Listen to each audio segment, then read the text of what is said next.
βλέπετε, όλοι δουλεύουν έτσι. Η σωστή κίνηση είναι αυτή. Ημικάθισμα και δουλεύετε έτσι. Και μετά παίρνετε αυτά τα χόρτα και τα βάζετε πάνω στο σαμάρι, ανάμεσα στα φυτά. Έτσι. Αν είναι καλά τροχισμένο, έτσι. Το άλλο που είναι με το μηχανάκι με την πετονιά. Εκείνο είναι για να κάνετε μεγάλους χώρους και τα λοιπά, ούτε μπορείτε να το κάνετε σε ένα λαχανόι. Επομένως, αν έχω, πες ότι έχω το...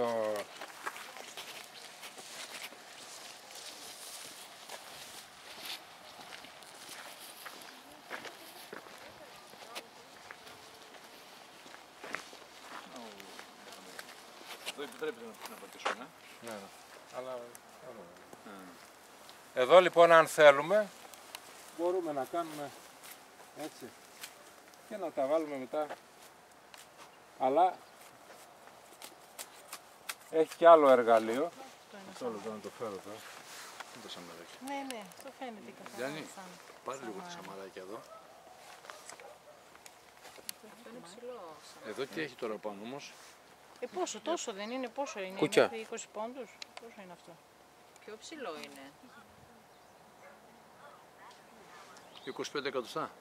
Πρέπει να είναι. Αυτό είναι τι φυτό είναι. Ζοχίδι. Άσχετη ραδίκια είναι.